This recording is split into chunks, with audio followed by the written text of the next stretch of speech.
দয়া গাছের মধ্যে দেখলে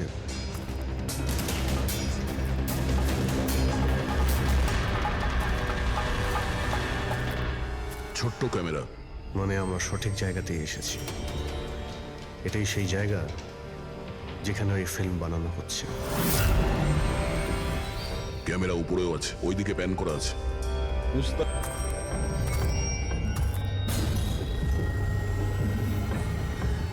দেখো, যদি ক্যামেরা থেকে কিছু জানতে পারা যায় ওদের আস্তানার ব্যাপারে। না অভিজিৎ, এ তো হাই অ্যান্ড ওয়্যারলেস ক্যামেরা। এর থেকে জানা মুশকিল যে এর মধ্যে যে স্টোরড ফুটেজ আছে সেটা ব্রডকাস্ট কোথা থেকে হচ্ছে। আর এই জঙ্গলে জানি না আর কত ক্যামেরা আছে। দেখা যাক, এরপর কোনো ক্যামেরা পেলে হয়তো সেটা থেকে জানতে পারবো।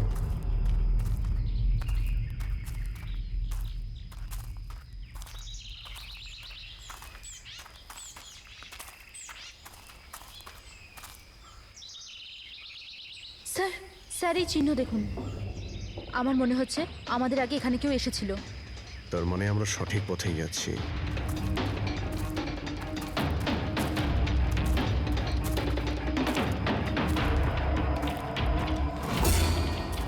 স্যার এই চিহ্নগুলো এখানে অবধি রয়েছে। স্যার এর মানে ওদের আড্ডা এখানেই কোথাও রয়েছে।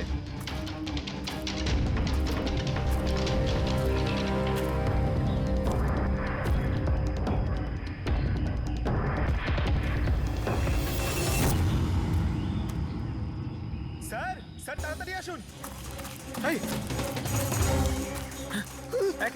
এক মিনিট স্যার, এক সেকেন্ড। ভয় পেও না, আমরা সিআইডি অফিসার্স। ওঠো। উঠে এসো। ওঠো। স্যার, আপনারা সিআইডির লোক, আমাকে বাঁচান স্যার।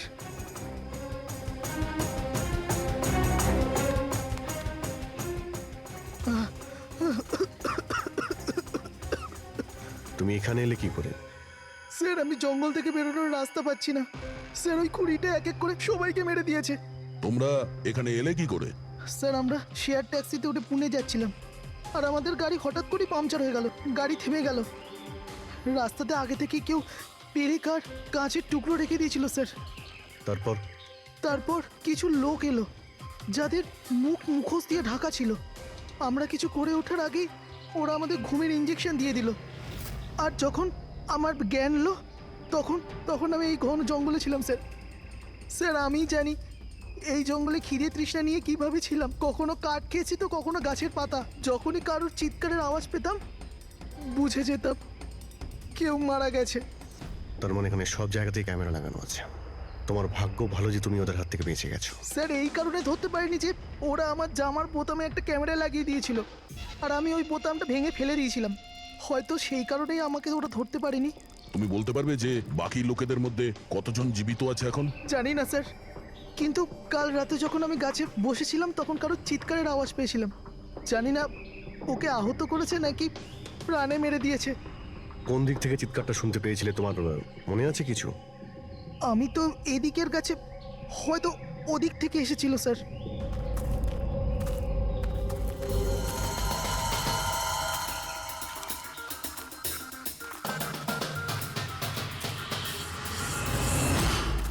স্যার, রক্ত।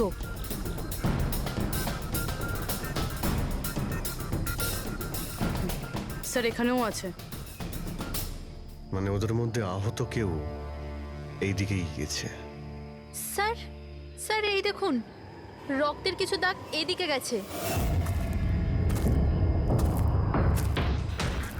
এইদিকেও রক্তের চিহ্ন রয়েছে আর এইদিকেও রয়েছে।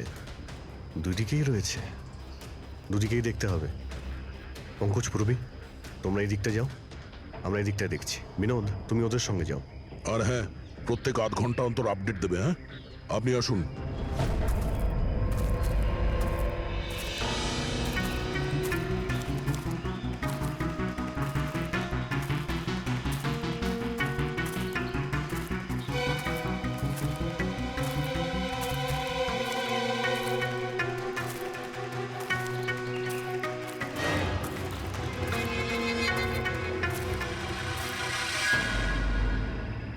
এক মিনিট। ওটা কি? এসো। বাড়ি? হয়তো আহত ভিকটিম এখানেই আশ্রয় নিয়েছে। জঙ্গলের মাঝখানে বাড়ি, কিন্তু নকশার হিসাবে এখানে তো কোনো বাড়ি ছিল না। হতে পারে, হতে পারে এই ধরনের ফিল্ম যারা বানায় তাদের এই ধরনের লোকেশনের প্রয়োজন হয়, যাতে কেউ ওদের ট্র্যাক না করতে হতে পারে। পারে বাড়িতে যে আহত লোকটা রয়েছে ওই অপরাধী। হতে পারে পঙ্কজ। আর এটাও হতে পারে যে সামনে আরও ক্যামেরা লাগানো রয়েছে। চোখ কান খুলে রেখো।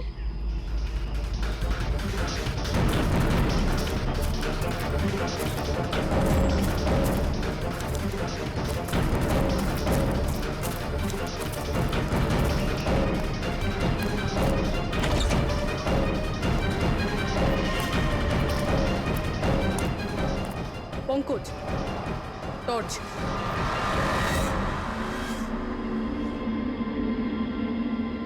এই বাড়িটা তো একদম ভয়ানক ফিল্মের সেটের মতন দেখতে। এই দেখো, ওই আহত ভিকটিমকে এখানেই নিয়ে আসা হয়েছে। ওই আওয়াজটা শুনলে? ভিতর থেকে আসছে।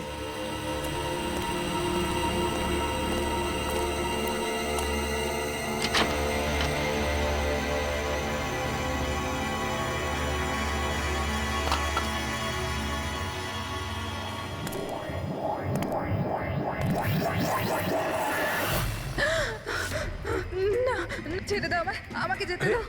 বেরিয়ে এসো। না, আমার কাছে এসো না, আমি কিছু করিনি। দেখো, আমরা সিআইডি অফিসার, ভয় পেও না। এসো, কিচ্ছু হবে না তোমার। এসো এসো।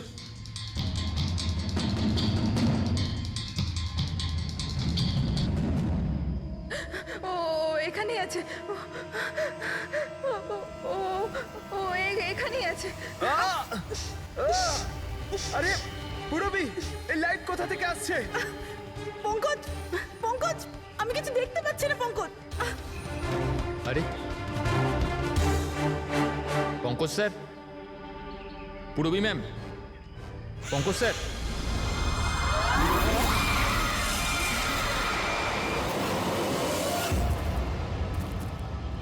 স্যার, রক্তের দাগ তো এখানে এসে শেষ হয়ে গেছে। কিন্তু এটা কি করে হতে পারে? আহত যদি কেউ এই পর্যন্ত আসে, তাহলে এখান থেকে হঠাৎ করে অদৃশ্য হয়ে গেল কি করে? হতে পারে ও অপরাধীর হাতে ধরা পড়ে গেছে এখানে এই পয়েন্টে পৌঁছানোর পর। হতে পারে। জানি না মোহিত ছাড়া আর কেউ এখানে বেঁচে আছে কিনা। 1 ঘন্টা হয়ে গেল, পুরবী আর পঙ্কজের এলো না, কোনো ফোন কল এলো না।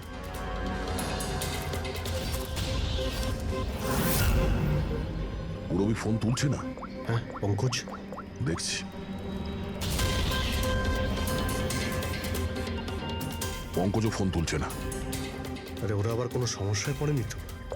চলো গিয়ে দেখি, চলো। এইদিকে রক্ত আছে মানে এইদিকেই গেছে।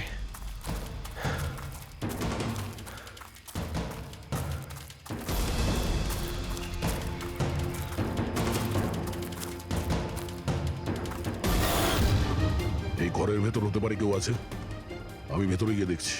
ঠিক আছে, ততক্ষণ আমি এই বাইরেটা দেখি।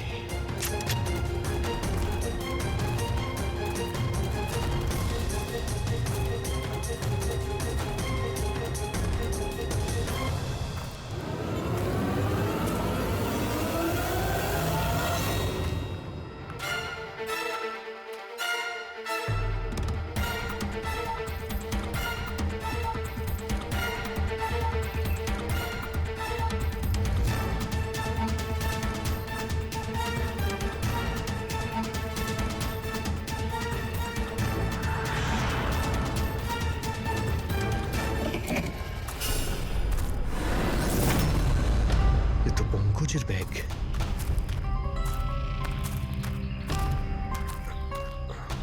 পঙ্কজ,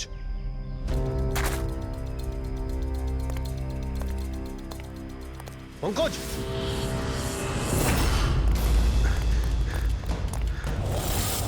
পঙ্কজ, পঙ্কজ, পঙ্কজ, কেমন আছো? ওঠো, ওঠো, স্যার ওঠো। কি হয়েছিল? হ্যাঁ, স্যার ওইদিকে ওই বাড়িটায় গেছিলাম স্যার। ওখানে একটা মেয়ে ছিল স্যার। হ্যাঁ। ওর সঙ্গে কথা বলছিলাম স্যার। আর হঠাৎ করে কোথা থেকে এত আলো চলে এলো যে কিছু দেখতে পাচ্ছিলাম না, কিছু বুঝতে পারছিলাম না। ওই বাড়িটা থেকে যেন তেন প্রকারে বেরোলাম, তারপর এখানে এসে হয়তো পড়ে গেছিলাম। আর কিছু মনে নেই স্যার, আমার মাথা ঘুরছে। আর পুরবী, বিনোদ, ওরা কোথায়? স্যার ওরা জানি না স্যার, ওরা ভেতরে ছিল, বাইরে বেরিয়েছে কিনা জানি না। ও নো। কি কি হয়েছে তোমার? ও ঠিক আছে। পুরবী আর বিনোদকে পেলে?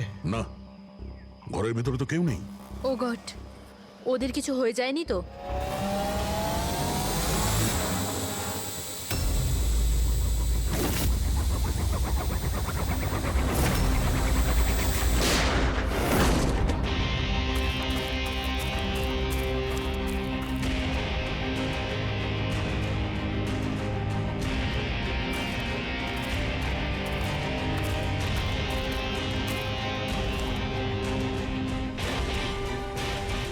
ব্যাপারটা তো খুব জটিল হয়ে যাচ্ছে। আমাদের ফিরে যেতে হবে। চলো। তার মানে দেখো দয়া, আমরা জানি না এখানে কতজন অপরাধী আছে, কতগুলো ক্যামেরা আছে এখানে, কতগুলো অস্ত্র আছে ওদের কাছে। তাছাড়া আমাদের উপরে নজরও রাখছে ওরা। তাই আপাতত কোনোভাবেই ওদের সঙ্গে আমরা পেরে উঠবো না। আর পুরবী, ওকে এখানে একলা ফেলে চলে যাব আমরা? হ্যাঁ, দেখো দয়া, পুরবীকে হয়তো ওরা কোথাও আটকে রেখেছে। পুরবীকে বাঁচাতে গেলে আমরা তো কেউই বাঁচবো না। অভিজিৎ, কি হয়ে গেছে তোমার? কিছু মনে আছে সিআইডিতে আমাদের প্রথমে কি শেখানো হয়েছিল? এটাই কি সবার আগে নিজের বন্ধুকে পেছনে ফেলে এসো না, যদি বেঁচে থাকে কিংবা মরে যায়। আরে দয়া, সবকিছু রুল বুক অনুযায়ী করা যায় না। আমাদের এটাও শেখানো হয়েছিল প্রেজেন্স অফ মাইন্ডের ব্যবহার করতে। তাই এইরকম পরিস্থিতিতে আমাদের তো আই এম সরি, তোমার এই চিন্তা ভাবনায় আমি এগ্রি করছি না। আই এম সরি, তুমি যদি যেতে চাও চলে যাও। পুরবীকে ছাড়া আমি এই জঙ্গল থেকে বেরোতে পারবো না। দেখো দয়া, জেদ করো না। আমরা এটাও জানি না যে পুরবী বেঁচে আছে নাকি ও কোথায় আছে এখন। অভিজিৎ ও একজন সিআইডি অফিসার, এত সহজে হার মানবে নাও। বেচারি একাই লড়ছে ওই অপরাধীদের সঙ্গে। আর এখন যখন আমাদের সব থেকে প্রয়োজন ওর, আমরা পেছন ঘুরিয়ে চলে যাব। প্রয়োজনীয় এটাই যে যারা ওদের হাতে এখনো ধরা পড়েনি তাদেরকে আমরা যেন বাঁচাতে পারি, ব্যাস। দেখো দয়া, তুমি পুরবীর কথা বাদ দাও আর এখন চলো আমার সঙ্গে। আমরা পরে আবার প্ল্যান করে এখানে ফিরে আসবো। এখন চলো। এর হলোটা কি? এই ধরনের বিহেভ করছে?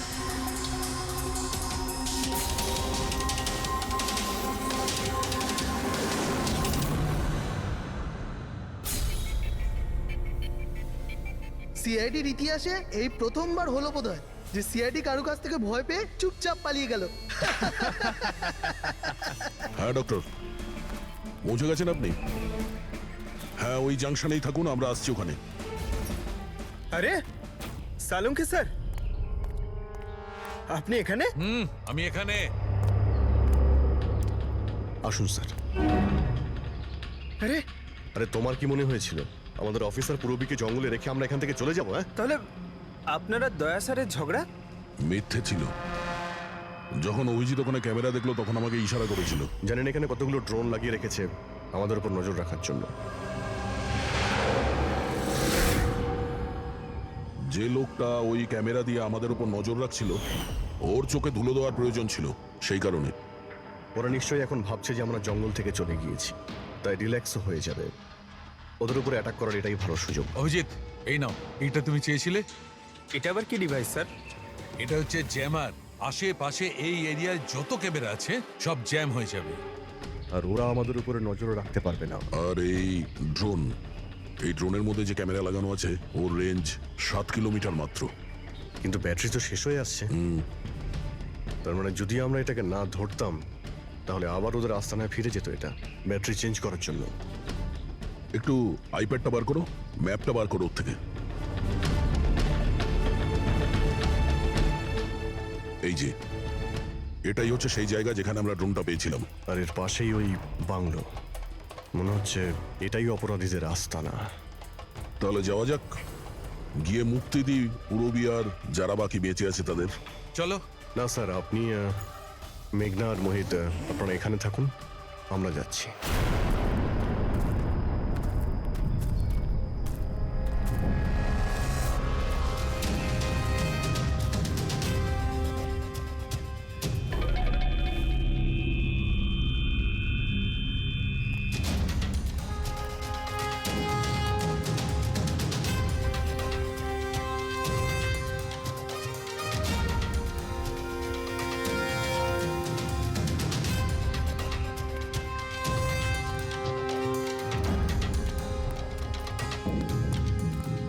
আরে ভাই, সিস্টেমটা বন্ধ হয়ে গেল কি করে?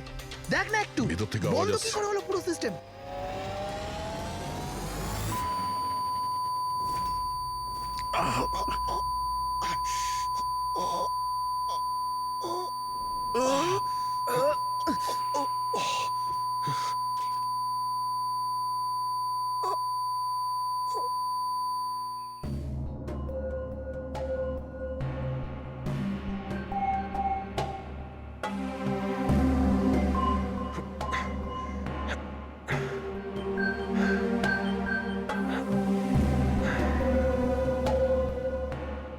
পঙ্কজ,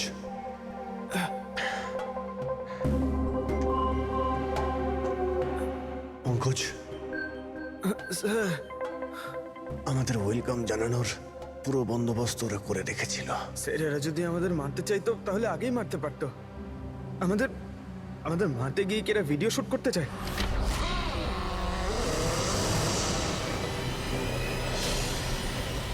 এই স্যার, দাঁড়াও। স্যার,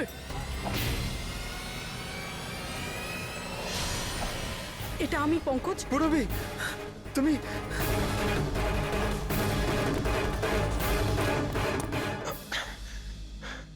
তুমি ঠিক আছো?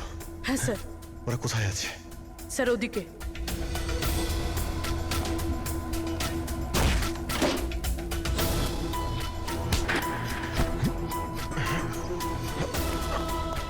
এই, এই,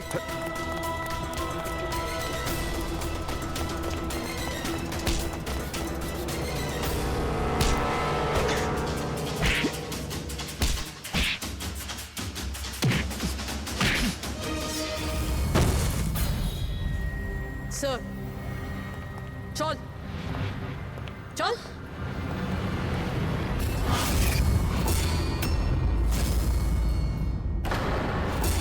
মেঘনা, তুমি? বাহ, আমরা তো ভাবছিলাম যে আমরা অপরাধীর চোখে ধুলো দিচ্ছি, কিন্তু কে জানতো যে আমরা অপরাধীকে সঙ্গে নিয়ে ঘুরছি। আপনারা এখানে কি করে? কে ছাড়িয়েছে আপনাদের? সিআইডিকে আটকে রাখা এত সহজ নয়। সুযোগ বুঝেই আমি ওই জানলাটা ভেঙেছি আর ওখান থেকে বাইরে বেরিয়ে গেছি।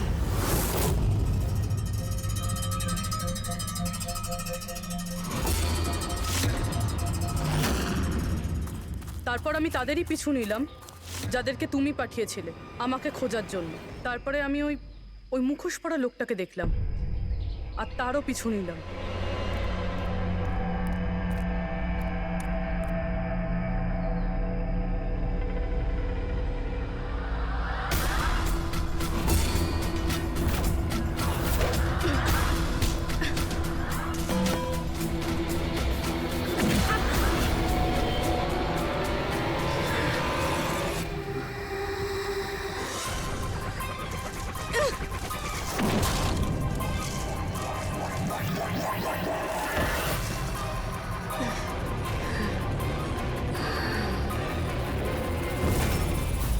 কিছুক্ষণ বাদে যখন আমার জ্ঞান এলো তখন আমি দেখলাম যে, কিন্তু আমি বাকি অফিসারদের কাছে পৌঁছানোর আগেই তোমার ওই সনিক বুমের আওয়াজে ওনারা সবাই অজ্ঞান হয়ে যান। ওটা তো আমার ভাগ্য ভালো ছিল যে আমি দূরে ছিলাম, তাই ওটার আওয়াজে কোনো প্রভাব পড়েনি। আর তারপরে আমি ভাবলাম যে ওই মুখোশটাকেই আমার অস্ত্র করলে কেমন হয়। যে নিষ্ঠুরতার সঙ্গে তুমি মানুষদের মেরেছো, তুমি তো নারী হওয়ার যোগ্যই না। এখন এটা বলো যে তুমি এগুলো কেন করেছো? এই সব কিছু আমি টাকার জন্য করেছিলাম। যত টাকা আমি এই কাজের জন্য পেয়েছিলাম না, অত টাকা তো আমি আমার জবে 5 বছরেও পাইনি। আর এমনি তো কি যায় আসে, রোজ এত লোক মরে আরো 2-4 জন মরে গেলে কি হবে? তুমি হয়তো জানো না যে তুমি কতটা অসুস্থ। বাকিরা কোথায় যারা তোমার সঙ্গে ছিল? আমি কারুর কোনো ক্ষতি করিনি স্যার, এতটাও বাজে নই আমি। আর এমনিতেও আমি কোনো খুন নিজের হাতে করিনি। আমাকে তো একজন মহিলা কোটিপতি হওয়ার অফার দিয়েছিল, আর আমি সেটা অ্যাকসেপ্ট করেছি। কোন মহিলা? খুব খুব অদ্ভুত নাম ছিল ওর।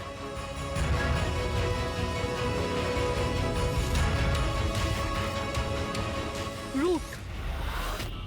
রুট?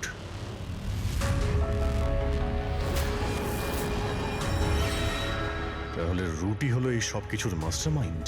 এখন ও এগুলো কেন করেছে ওর জবাব তো ওই দেবে। আর তোমার কথা বলতে গেলে আইন তোমাকে কঠিন থেকে কঠিনতম সাজা দেবে।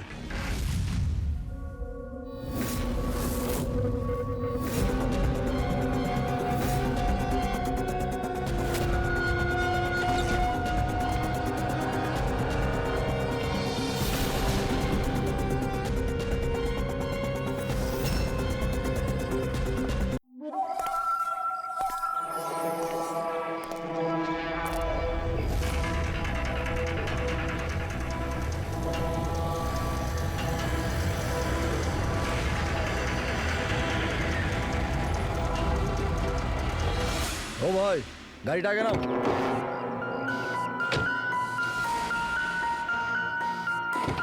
বললাম না গাড়িটা আগে নিতে, আগে নাও। আরে ভাই কি করে আগে নিয়ে যাবো? গাড়ি খারাপ হয়ে গেছে তো। প্রবলেম দেখিও না, আগে গাড়ি ধাক্কা মারো, আগে নাও।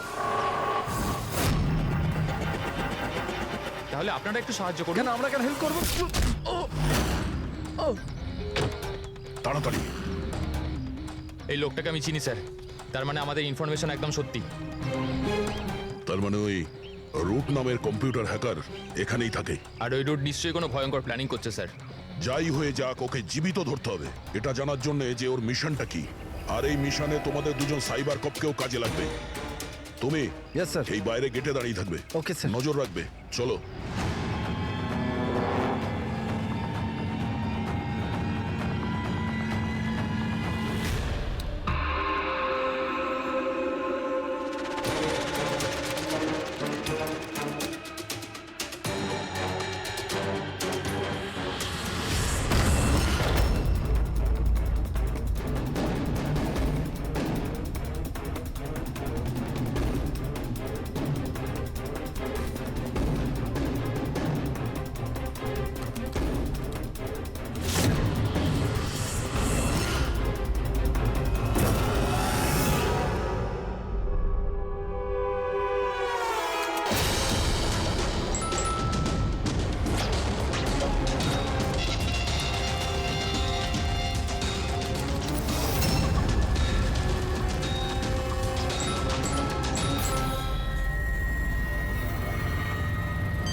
স্যার কেউ নেই।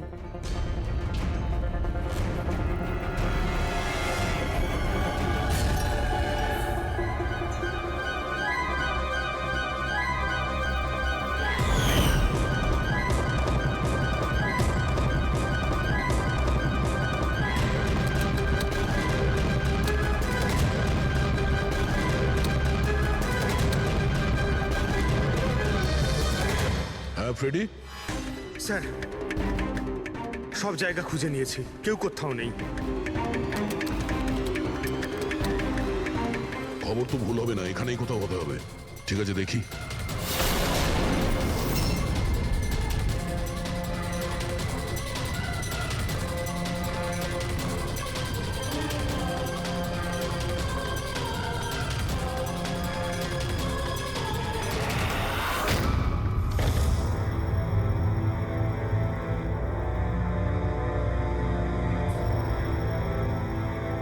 এখানে তো কেউ নেই।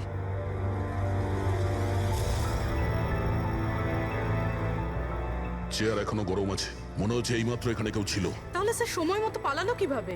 স্যার, আমরা তো বাংলোটার চারদিক থেকে ঢুকলাম, কাউকে তো এখান থেকে বেরোতে দেখিনি স্যার হ্যাঁ স্যার এই মনিটরটা দেখুন, এটা তো বাড়ির আশেপাশের ফুটেজ। ও আমাদের দেখে পালিয়ে যায়নি তো? হতে পারে, ও খুব একটা দূরে যায়নি।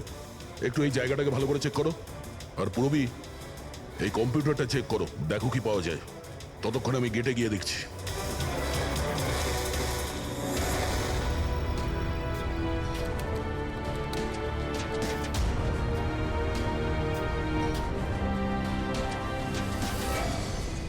Mahesh, Mahesh, yes sir. এই রুট ভেতরে নেই, মনে হচ্ছে পালিয়ে গেছে। তুমি গেটেই ছিলে? স্যার আমি এখানেই দাঁড়িয়ে ছিলাম, আমি কাউকে পালাতে দেখিনি স্যার। এখান থেকে কেউ যায়নি? না স্যার। মেন গেট থেকে তো কেউ বাইরে যায়নি। বুঝতেই পারছি না এই রুট কোথা দিয়ে চলে গেল। স্যার বাইরে পিছনের দিক দিয়ে একটা গেট আছে, মনে হয় ওখান থেকেই পালিয়েছে। স্যার স্যার ওই কম্পিউটারটা পাসওয়ার্ড প্রোটেক্টেড, ব্যুরো নিয়ে যেতে হবে। স্যার এই রুট নিশ্চয়ই মারাত্মক মিশনটা শেষ করবার চেষ্টা করছে। এই রুটকে যে কোনোভাবেই খুব তাড়াতাড়ি খুঁজতে হবে। 1 মিনিট। পুরো ঘরে কোথাও কার্পেট নেই, আর এখানে কার্পেট রাখা আছে, তার উপরে এই টুল। একটু সরাও এটাকে। স্যার স্যার এখানে তো একটা গুপ্ত দরজা। ফ্রেডি, তুমি এখানেই থাকো এদের সাথে, আমরা ভেতরে দেখছি।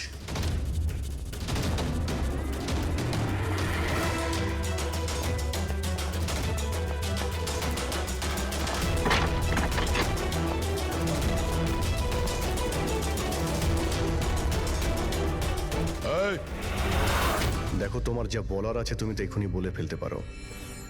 আমার কিছু বলার নেই, যা কিছু বলার আমার উকিল বলবে। স্যার স্যার আমরা এই রুটের কম্পিউটার সিস্টেম অ্যাক্সেস করে নিয়েছি, আর এনক্রিপশনটাও সফল হয়েছে।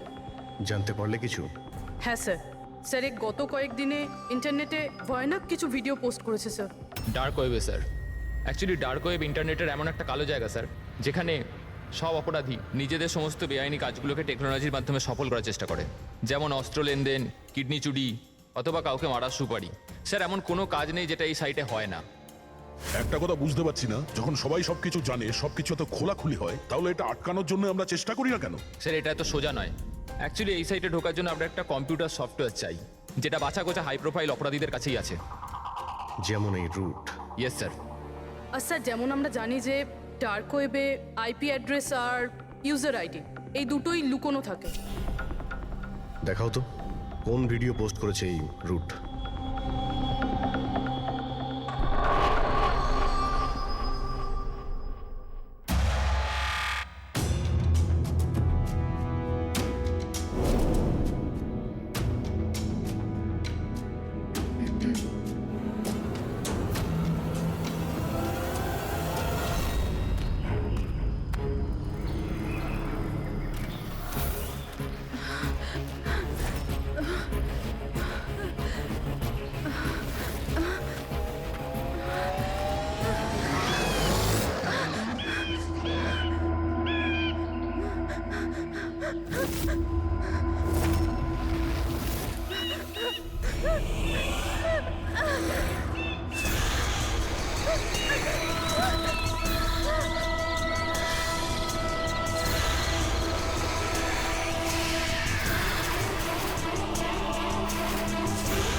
বাবারে, এ তো কোনো ভূতের সিনেমার ভয়ানক সিন মনে হচ্ছে।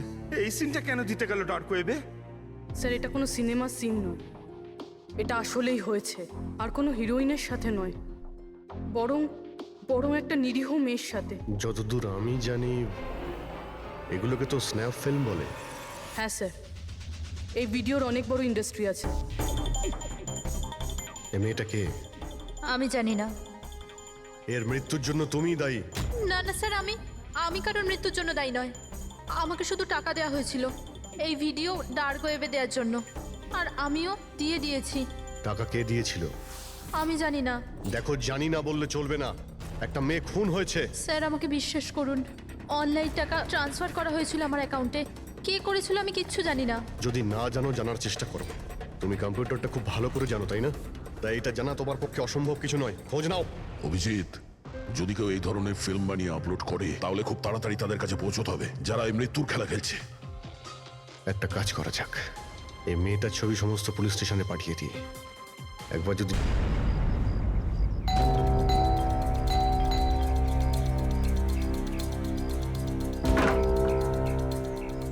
আগে বলুন, কাকে চাইছেন আপনারা? এটা রিয়ার বাড়ি না? হ্যাঁ, আমি ওর বাবা। আসুন। আসলে আমরা সিআইডি থেকে আসছি। আপনার জন্য একটা বাজে খবর আছে। আপনার মেয়ে রিয়া আর এই পৃথিবীতে নেই। হ্যাঁ জানি, কিন্তু ওর মৃত্যুর 10 দিন পরে আপনারা কেন বলতে এসছেন এসব? আপনি জানেন যে আপনার মেয়ে রিয়া মারা গেছে? আপনি ওই গাড়ি অ্যাক্সিডেন্টের ইনভেস্টিগেশনের জন্য এসছেন তো? তাহলে আপনারা এটাও নিশ্চয়ই জানবেন যে রিয়ার ফিউনারেল হয়ে গেছে। এক মিনিট, আপনি কোন কার অ্যাক্সিডেন্টের কথা বলছেন? ওই তো যেটাতে আমাদের রিয়া চলে গেল, শেয়ার ট্যাক্সিতে ওরা পুনে যাচ্ছিল। না না, রিয়ার মৃত্যু কার অ্যাক্সিডেন্টে হয়নি। এটা কি বলছেন আপনি? এক মিনিট, এটাই রিয়া তো? হ্যাঁ এই তো রিয়াই তো। অ্যাক্সিডেন্টের দিন ও তো এই জামা কাপড়ই পরেছিল। এক মিনিট, মনে হচ্ছে কোনো কনফিউশন আছে। আপনি একটু বলুন যে আপনার মেয়ে রিয়ার কার অ্যাক্সিডেন্ট কিভাবে হয়েছিল? শেয়ার ট্যাক্সি করেও পুনে যাচ্ছিল, আরও 7 জন ছিল ওর সাথে। তারপর রাস্তাতেই ওদের গাড়িটার ভয়ঙ্কর অ্যাক্সিডেন্ট হয়ে যায়। পুরো গাড়িটাই ভয়ঙ্কর আগুনে পুড়ে যায়। মৃত ব্যক্তিদের তো মুখটাও ভালো করে চেনা যাচ্ছিল না। তাহলে আপনারা রিয়াকে কি করে চিনলেন? ওর জিনিসপত্র দেখে আমরা ওকে চিনতে পেরেছিলাম। আপনারা এটা বললেন না যে এই ছবি কবেকার? আসলে আমরাও জানি না যে এই ফটোটা কতদিনের, কিন্তু জানলেই আমরা আপনাদেরকে বলে দেবো। মনে হচ্ছে রিয়ার এই অ্যাক্সিডেন্ট দেখানোর জন্য করা হয়েছিল, ওর মৃত্যুর আসল কারণটা লুকানোর জন্য। স্যার, যদি রিয়ার কার অ্যাক্সিডেন্টটা একটা সাজানো ঘটনাই হয়, তাহলে বাকি যে 7 জন ওর সাথে গাড়িতে ছিল তারাও আবার রিয়ার মতোই মারা যায়নি তো? হতে পারে, ওদের ফ্যামিলির সঙ্গে কথা বলতে হবে। আমাদের ভাগ্য ভালো যে 7 জন অ্যাক্সিডেন্টে মারা গিয়েছিল তাদের মধ্যে একজনের শেষকৃত্য এখনো হয়নি। দেখা যাক ডক্টর সালুকে এই লাশ থেকে কি প্রমাণ বার করতে পারে। কিন্তু লাশটা এত বাজেভাবে জ্বলে গেছে যে মুখটা চেনা মুশকিল হবে। তোমাদের সন্দেহ একদম ঠিক। এ লাশ টনির নয়। মনেই হচ্ছিল স্যার আমাদের, কিন্তু এ কে জানতে পারলেন কিছু? না, এখনো তো জানা যায়নি লাশটা কার, কিন্তু এটা জানা গেছে এই লোকটাকে কি করে মারা হয়েছে। আমি এই বডিটা স্ক্যান করেছি, তখন জানতে পেরেছি যে এর পেটে ছুরির গভীর ক্ষত আছে। ছুরি দিয়ে? হ্যাঁ, ছুরির। আর আমার মনে হচ্ছে যে ওই ছুরির আঘাতেই এর মৃত্যু হয়েছে। মানে একজনকে ছুরি দিয়ে খুন করা হয় আর তাকে টনি বলে এদের মধ্যে ঢুকিয়ে দেওয়া হয়েছে। ওই গ্যাং আসলে কি করতে চাইছে? আর এই লোকটার মৃত্যু 3 সপ্তাহ আগে হয়েছে। ও, এই কার অ্যাক্সিডেন্ট হয়েছে 10 দিন আগে? সেটাই তো। তার মানে কারটা যখন পোড়ানো হয়েছিল তার আগেই এই লোকটার মৃত্যু হয়েছিল। 3 সপ্তাহ ধরেও লাশটাকে রেখে দিয়েছিল যাতে ওই গ্যাং এই ভয়ানক খেলাটা খেলতে পারে। আচ্ছা দয়া, আমরা একটা কাজ করি, যেখানে অ্যাক্সিডেন্ট হয়েছিল আমরা সেখানে যাই আর খোঁজ নিয়ে দেখি এক্স্যাক্টলি কি হয়েছিল ওখানে। আমি তো মজা করে গাড়ি চালাচ্ছিলাম স্যার, আর রেডিওতে গান শুনছিলাম। তখনই হঠাৎ আমি জোরে একটা আওয়াজ শুনলাম। আমি সঙ্গে সঙ্গে আমার গাড়ি থেকে বেরোলাম আর দেখলাম যে আমার সামনের একটা গাড়িতে দাউ দাউ করে আগুন জ্বলছে। আমি বুঝতে পারছিলাম না যে আমি কি করব। আচ্ছা, এই ঘটনাটা কখন হয়েছিল মনে আছে তোমার? স্যার, আমার মনে হয় হয়তো বিকেল 5টার সময়। হ্যাঁ, এটা কি করে হতে পারে? স্যার, এক সেকেন্ড। স্যার, এই টোল ট্যাক্সের ফুটেজটা দেখুন। এখানে তো গাড়ি 3:30টার সময় ক্রস করেছিল, তাহলে এই জায়গাটা ওখান থেকে 20 কিলোমিটার দূরে স্যার। কিন্তু 20 কিলোমিটার রাস্তা অতিক্রম করতে 1.5 ঘন্টা তো লাগার কথা নয়। আর রাস্তাতে কোনো ধাবা বা হোটেলও নেই যেখানে কিছু খাবার জন্য নেমেছিল ওরা।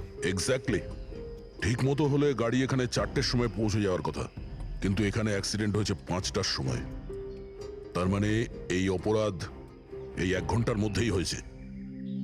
মানে গাড়িটাকে ওই সময় কোথাও নিয়ে যাওয়া হয়েছিল আর ওদের সবাইকে নামিয়ে গাড়ির মধ্যে 7টা লাশ রেখে দেওয়া হয়েছিল। আর তারপর গাড়িটা এখানে এনে ব্লাস্ট করিয়ে দেওয়া হয়েছে। এটা একটা প্ল্যান ছিল। স্যার, স্যার আমার মনে হয় ওদেরকে সেখানেই নিয়ে গেছে যেখানে ওই রিয়াকে নিয়ে গেছিল স্নাফ ফিল্ম বানানোর জন্য। জায়গাটা আমাদের খুব তাড়াতাড়ি খুঁজতে হবে। পূরবী SMS পাঠিয়েছে, কোনো গাছের ছবি। হ্যাঁ পূরবী, স্যার, আমি যে গাছটার ছবি পাঠিয়েছি আপনাকে, এটাকে মোরিঙ্গা অ্যালোফেরিয়া বলে স্যার। হ্যাঁ স্যার, ঠিক এইরকম গাছই রিয়ার ফুটেজেও ছিল স্যার। এই দেখুন স্যার, ওই ফুটেজেরই একটা স্ক্রিনশট পাঠাচ্ছি। স্যার, এই গাছটা মহারাষ্ট্রের 2টো জঙ্গলে পাওয়া যায়। এটা তো এক্স্যাক্টলি ওই রকমই গাছ। মহারাষ্ট্রের 2টো জঙ্গলে? কোন কোন জঙ্গলে? স্যার, একটা জঙ্গল যেটা নাসিকের কাছে, আর দ্বিতীয় জঙ্গলটা যেখানে অ্যাক্সিডেন্ট হয়েছে সেখান থেকে 1 ঘন্টার দূরত্বে। আর ওই জঙ্গলটার নাম হলো প্রিফিক্স ফরেস্ট। নিশ্চয়ই এর মৃত্যুর খেলাটা প্রিফেক্ট জঙ্গলেই হয়েছে। তবে প্রিফিক্স ফরেস্ট তো একটা বড় জঙ্গল, ওখানে খোঁজা তো অত সহজ নয়। ফরেস্ট অফিসারদের সাহায্য নিতে হবে।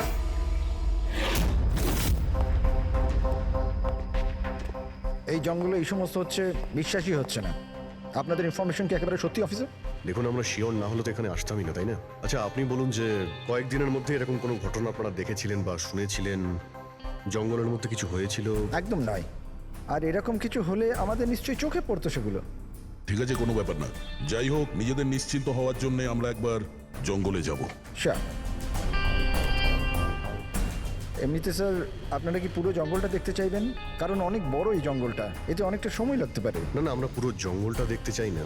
আমাদের জঙ্গলে সেই জায়গাতে নিয়ে চলুন যেখানে কেউ যাতায়াত করে না, কারণ প্রায় এই ধরনের জায়গাতেই অপরাধীরা অপরাধ করে। Okay officer. বিনোদ, মেঘনা, এনাদেরকে ওই জঙ্গলের ওই অংশগুলো দেখানোর দায়িত্ব তোমাদের, ঠিক আছে? হ্যাঁ sir. Yes sir. Sir, 1 second. Sir, এটা দেখুন, এটা হচ্ছে জঙ্গলের সবচেয়ে ঘন এবং নিস্তব্ধ জায়গা। আমার মনে হয় আমাদের এখান থেকেই শুরু করা দরকার। ঠিক আছে, দেখি।